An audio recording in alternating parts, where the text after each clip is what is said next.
Olá, graça, paz e alegria.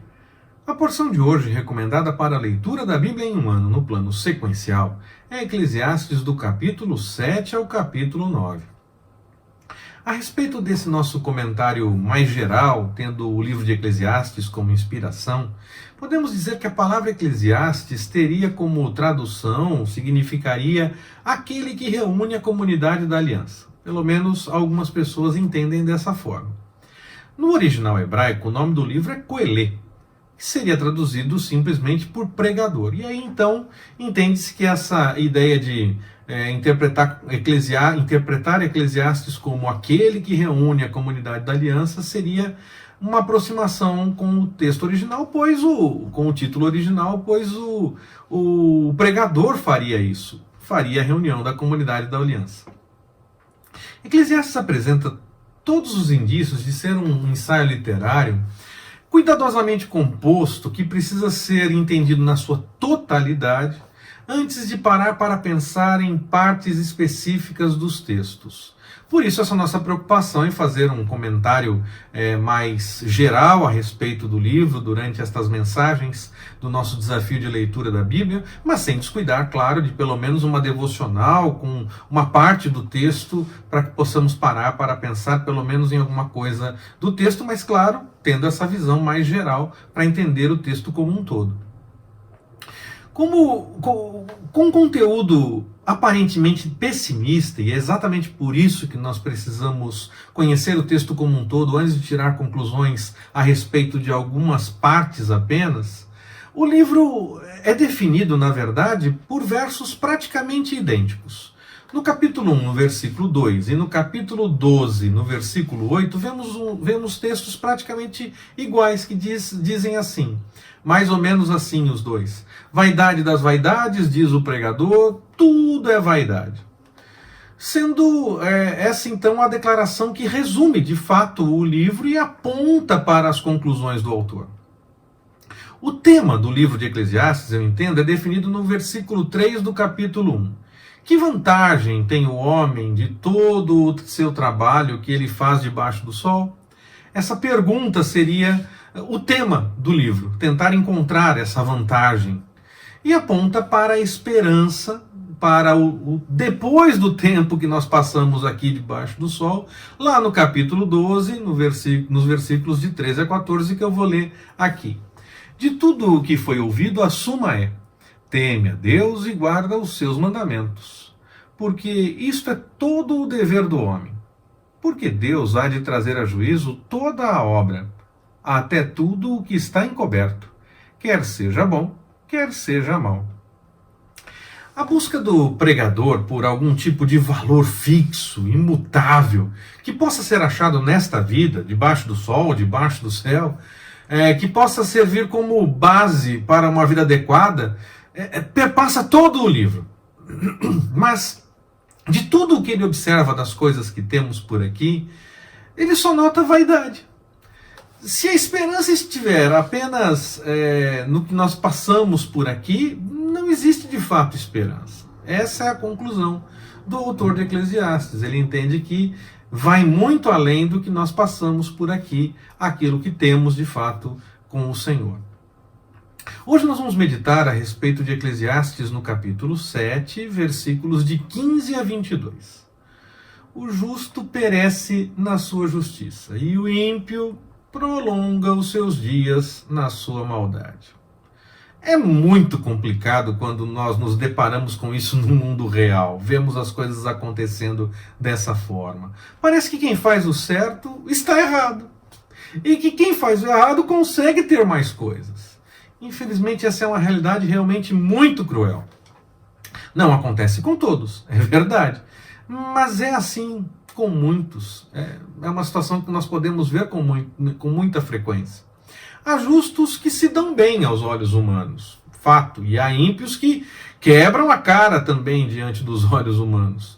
Mas acontece mais o contrário. Quem está certo e quem faz o certo acaba sofrendo e até sendo perseguido dentro disso. E quem faz o errado consegue notoriedade e muitas outras coisas. Isso quer dizer que vale a pena fazer o errado? É claro que não. O segredo está aqui no diante dos olhos humanos que eu falei. Se pensarmos como o autor de Eclesiastes, que se preocupa muito mais em mostrar que se tudo terminar aqui e não houver eternidade com o Senhor, nós vamos ver uma realidade muito cruel. Que quem faz o certo pode sofrer. E que quem faz o errado pode sim ter boa fama, as pessoas podem gostar, ter bastante notoriedade. Mas essa maior possibilidade, diante dos olhos humanos, não pode nos seduzir. Ter mais notoriedade, ter mais coisa, não pode nos seduzir. Simplesmente porque, vai ser mais fácil desse jeito. Não, não deve nos seduzir. Será que vale mesmo a pena se dar bem fazendo algo errado? Sabendo que, muitas vezes, para conseguir o que realmente lhe traz alegria, outras pessoas vão sofrer.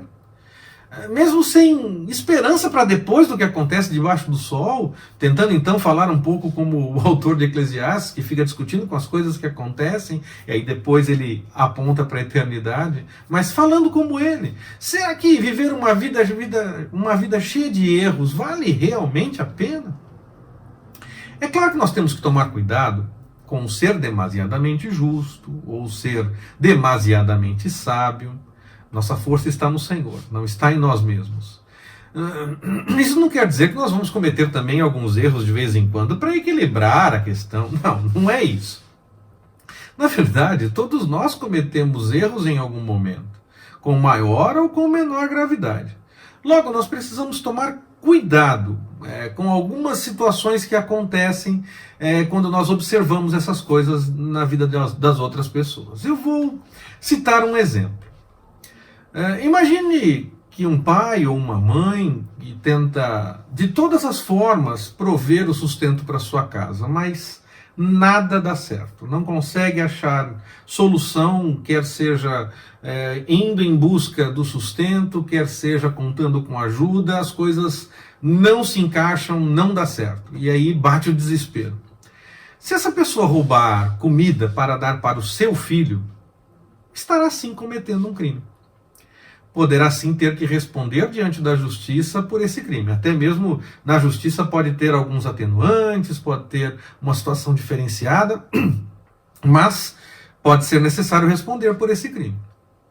Mas eu entendo, pensando também agora espiritualmente, mesmo entendendo como errado, e nem recomendando isso, e nem mesmo sonhando com uma situação igual a essa, nós precisamos entender a crise que passou essa pessoa.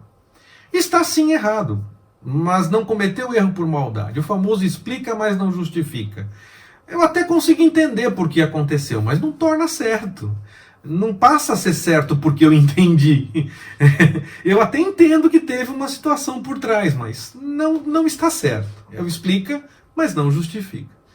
Vai ter que responder pelo crime, possivelmente, mas não cometeu o erro por ser criminoso. Cometeu um crime, é fato, mas não vive no mundo do crime. Então há uma diferença aqui que nós precisamos entender. Não fez simplesmente por maldade. Então aqui entra um pouco essa questão do não ser demasiadamente justo, está errado e acabou. Não ser demasiadamente sábio, ter 1001 explicações diante da situação que aconteceu. Não. Nós não devemos nem condenar sumariamente quem comete alguns atos, nem mesmo absolver aqueles que nós achamos que estão certos, sem avaliar o contexto, sem avaliar o que está acontecendo de fato. Pelo menos nessa questão do não ser demasiadamente justo, nem demasiadamente sábio, eu entendo dessa forma. Da mesma forma, e aí avançamos um pouco pensando que não se deve ser demasiadamente ímpio, apenas por notar que pode fazer daquele jeito e que parece que está dando certo. Você tem todas as condições de fazer o certo. E se não tem todas, tem muitas. E ainda assim escolhe o caminho do erro. Não é a sua última opção, como aquela pessoa que levou comida roubada para a sua casa. Você nem... não é uma questão que você nem queria cometer, mas você preferiu sim ir pelo caminho do erro, mesmo que ainda houvesse outras chances para ir por outro caminho. Você fez porque estava ali, fácil, extremamente fácil. Isso é completamente errado, então está sendo demasiadamente ímpio. Buscar fazer o certo não pode ser entendido apenas com base na recompensa que nós podemos ter pensando, por exemplo, na eternidade. Afinal, podemos fazer muitas coisas certas em nome do Senhor Jesus mesmo e ainda assim, naquele dia, ouvir que Ele não nos conhece. Está no texto do Evangelho. Devemos buscar o melhor caminho, é fato. Seguir a direção do Senhor, claro, mas sem a preocupação com ser justo demais, porque nós somos salvos. É pela graça, e não por conta da nossa forma correta de fazer as coisas. E nem, claro, vamos agir da forma errada por parecer que traz bons benefícios, aparentes benefícios.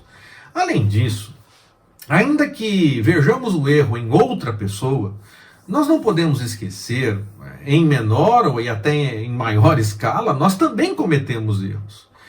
Isso não pode nos impedir de denunciar o que está errado. Apenas deve nos levar a pensar antes sobre o contexto em que tudo aconteceu.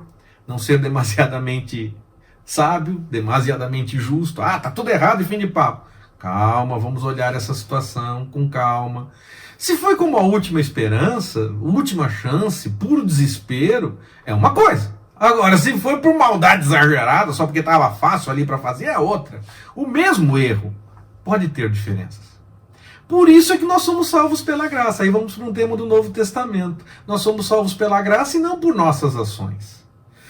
Nós não deixamos de lado as boas ações, mas elas não nos salvam. Porque o Senhor sonda o coração e sabe o que realmente incomoda dentro do nosso coração, o que se passa realmente nos nossos pensamentos e o que realmente nos incomoda. Pode ser que o mesmíssimo erro, que diante da lei humana seja passivo da mesma punição, ainda assim, pela graça, haja sim formas de tratamento diferentes. Se até mesmo diante da lei é possível chegar a esse ponto, imagina o que é com a graça do Senhor. Se não fosse assim, nós continuaríamos na lei de Moisés. Fez isso, está errado, fez isso, está certo. Há que se avaliar também um pouco mais além do certo ou errado nesse caso. Insisto, não quer dizer então que eu vou sair fazendo errado. Eu não estou insistindo, eu não estou incentivando isso. Não, de forma alguma.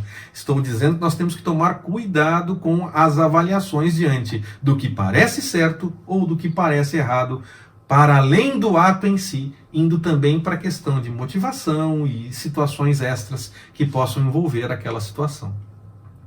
Mas isso não quer dizer, como eu disse, que o erro está completamente liberado. Apenas nós devemos ter em mente que o erro pode ser cometido por qualquer um, inclusive nós mesmos, e que o Senhor, além de avaliar o erro, vai avaliar o coração de quem errou, o contexto da história, e assim, com graça, a punição ou a absolvição pode acontecer, mesmo que o erro seja exatamente o mesmo. Principalmente porque ainda há o caminho do arrependimento.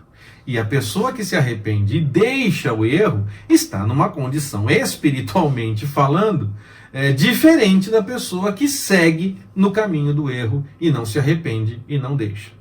Que nós possamos ter em mente, então, que o maior problema não está no erro cometido em si, ainda que seja um grande problema, mas sim no contexto que levou a esse erro. Paulo insistia que o bem que ele queria fazer, esse ele não fazia. E que o mal que ele não queria, esse estava sempre diante dele. E mesmo assim, mesmo confessando que o mal que ele não queria estava diante dele, ele alertava sobre o erro de muitas pessoas quando ele escrevia os seus textos. Se por ter pecados ele não poderia falar dos erros dos outros, muita coisa do que nós temos no Novo Testamento teria que ser riscada. Estou falando isso porque há um pensamento reinante sobre quem errou não tem moral para falar dos erros dos outros. Então risquemos muitos dos textos de Paulo, porque ele errou, ele assumiu que errou, e mesmo assim ele alertava contra o erro.